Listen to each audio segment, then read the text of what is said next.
for joining us. It's great to be with you, Teresa. Thank you. So my first question has to be, what is a Z-ism? That would be the natural question I typically hear. Well, naturally, it's affiliated with my last name. I do have a thing for the Z. For your international listeners, I guess we'll have to pay heed to the Z. It's the same letter, and we're really talking about those experiences that we have through our lives that, when we share them, can make a positive impact on others. So those can be, pearls of wisdom, and even things that our parents passed down to us. And so we might think, well, it's quips and quotes, but it's a full-fledged book, and I'm hoping that it will invite people to also share their own insights to live by. Great. So I have to ask you, because I know early on you start talking about earned confidence. So can you describe Right. what that is? Yeah, it's really at the foundation of the book, the fact, the logic that wherever we are in our lives, we're still here. We've made it through everything that we've been through, and it's a reminder to trust ourselves, and that we're capable of overcoming everything that we're dealing with now and everything that is coming our way, because that's what we've always done. So the importance of it is a reminder just to ground yourself so that you're not caught up in worrying and being anxious, and the negativity, or making assumptions, the things that really take you out of the present, when you can just deal with the real. And how do you, if you were explaining to someone how to do that or how to practice that, what would you tell them? Well, the first thing, and I think the worrying is really at the heart of it, because that's really a habit. I mean, babies aren't born worriers, and it's not. Sometimes it occurs in our subconscious. We don't even realize that we're doing it, and sometimes it's very overt, and we get caught up in it. And so, if you can't catch yourself, the way to do it is you have to look at the situation of whatever it was that you were worried about when it doesn't happen, and then reflect back and say, well, what did I do to myself? What was all that negativity that I put myself through unnecessarily? And possibly what did I do with anyone else in terms of expressing and sharing that, because of that personal responsibility we all have about our energy. And that's the negative and the positive are true. So that's how you train yourself, is to remind yourself how how you got it wrong. That's great. That's great. Because, of course, mindfulness is really paying attention to our thoughts, but we get distracted. So that's a great tip, to try to go backwards and look and reflect on what you did in the past. That's perfect. Thank you. Sure. Um, so right now, a lot of people are still under, we're calling it a secluded retreat, but it's basically some sort of shutdown or stay-at-home orders, or Right. they're slowly opening up. But we've been very focused on mental health and paying attention to our emotional well-being lately, because it's so important. And I think it's challenging for people right now under these circumstances. And I know you also include that in the book. So I was wondering if you could share some information about that. Absolutely. I think people have a tendency to really dance around this topic, and the stigmas associated with it. And um, I'm hoping that what we're talking about here, and being front and center and taking it head on in the book, are the kinds of things that are going to make that go away. I mean, the brains are part of the body. I'm not sure why we're separating here. And I also don't think that anyone is really spared, either themselves or someone in their family, very close to them, going through life without some kind of mental health event occurring. And for me, uh, one of the disclosures in the book is that I have had to contend with depression since my teens. I didn't exactly inherit the best gene pool along these lines, but it's something that you have to be so mindful of at all times, just because of being so susceptible to really kind of sinking into that quicksand, as it goes. And I think that a lot of people are susceptible right now with the situation, and being taken out of the structure that they're used to in their daily life. One of the things that's, from a practical standpoint, I try to do is like the 3-day rule, so that I know there might be a bad weather day or something will happen that I feel like I'm punched in the gut and get knocked down and have to get back up. But that's just part of life. But if I get to that third day and I really feel myself sinking, I have to take action. And that might be creating structure for myself, or working out and getting my endorphins up, or reaching out to people who I know are going to lift me up. I mean, we're talking about coping skills, but you have to take that action is the main thing. And sometimes we're talking about it here, but I can tell you from experience, it's much easier said than done. And I'm sure other people can relate to that as well. And if you do get to the point where you're feeling that you're sinking deeper than it is you can get yourself out, I mean, one of the things that I guess is a slight silver lining is that telehealth is now a lot more accessible. So people who had that stigma about reaching out, or going, the proverbial lying on someone's couch, that's gone away now. You can get a professional to talk to, and really, that's what I would encourage people to do if they have any question, particularly if they're having trouble keeping themselves safe. Yeah. Oh, I agree. I agree.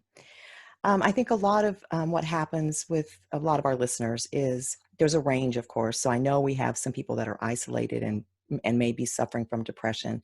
We have a lot of people that it's more a matter of emotional mood more than, say, a clinical depression. Right.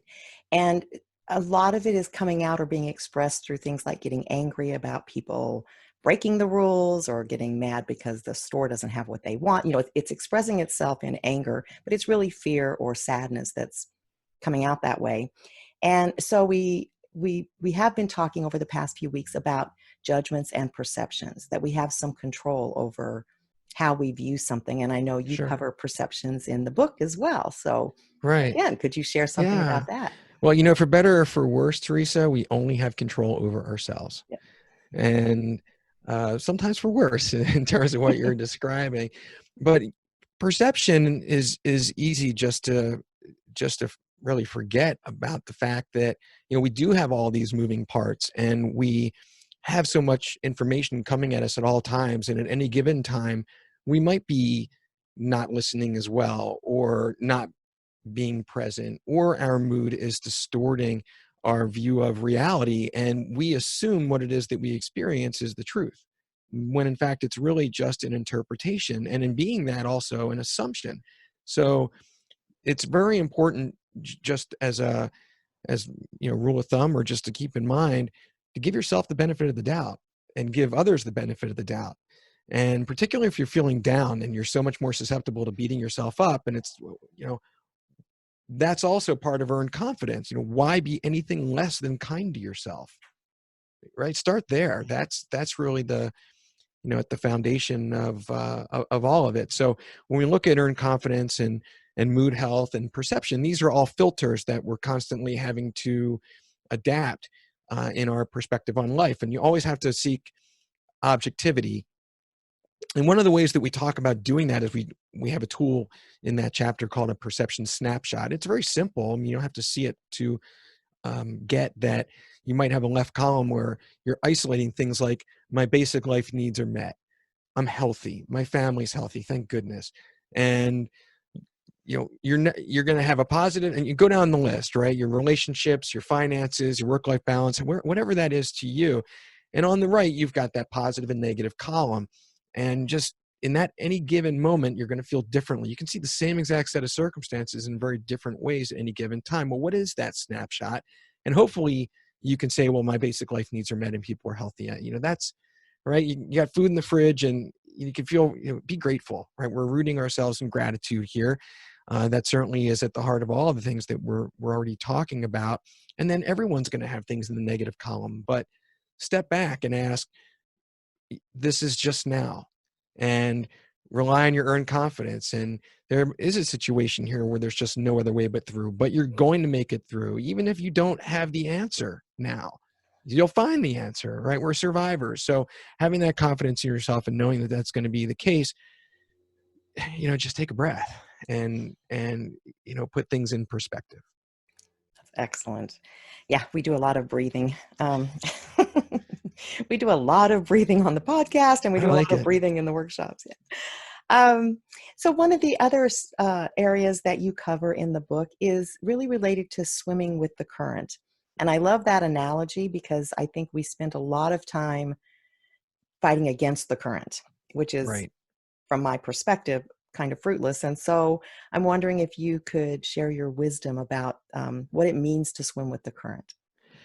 Well, I think that everybody who's into mindfulness can certainly relate to the more it's an individual experience.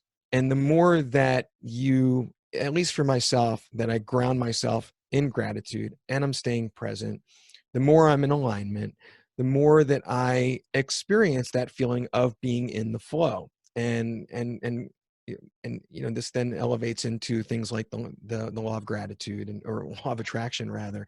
And it really is fueled by gratitude. But when we're talking about swimming with the current, there are a few applications. So for one, just through life experience around swimming against the current. And it could be a job, it could be a relationship, it could be a conversation, it could be just any circumstance. And you get that feeling of, banging my head against the wall, or I'm pushing the boulder up the hill, right? Whatever that is, the swimming against the current feeling, all those metaphors, it's like an alarm. You have to stop and ask yourself, what does it mean to turn around? What is the opportunity that, because I think all of us can apply our will in a certain way to try and get our way. And when that's not working, it's, there's, what else can you do but turn around or drown? So it's really important to be mindful of that, and be self-aware so that you can do that. And then the other application, which uh, I think is also very practical, is in relationships, like with my wife, Erica. We always know who the current is. That's like the domestic version of going with the flow. And it's a relief, who does what, and just dividing and conquering. It is very much about being, in the partnership of it. But when you apply the swimming with the current aspect to the relationship, it really does keep things a lot more smooth. So hopefully that's something that people can relate to, and will find helpful. Oh, and especially now, because I know a lot of people, now that they've been home with the same person Right. for weeks on end, 24/7, maybe letting go and just going with the flow would be very helpful right now, especially. Close quarters. Yeah. Well, hopefully people, at this point, with the adjustments we're all going through, are finding ways to turn the difficulties and the challenges that, no one takes change on very easily, but are finding the opportunities, and are finding the life enrichment that's here and now for people to embrace. Excellent. Well, I love all of that information. I think it's very helpful. I hope people really take it to heart. And I guess I would ask you, as an ending question, just when you are feeling, I don't know, frustrated or anxious about conditions, because I think all of us, even those of us that practice mindfulness all the time, we're human and we have our ups and downs. And so most of us have a toolkit of what we go to get us back to that grounded state or centered. And I'm just Sure. wondering, do you have one? Do you have a favorite go to that you use when you start to feel yourself veering off a little bit?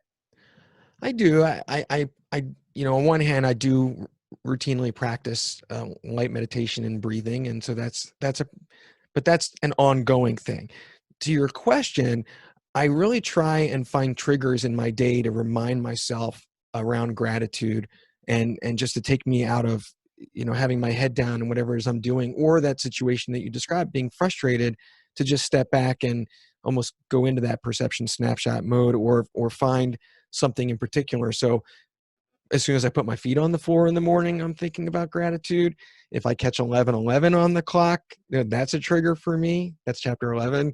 I have a thing for 11:11, and just embedding those kinds of things into my day, so that it keeps me on course, and not allow myself to get too far off course.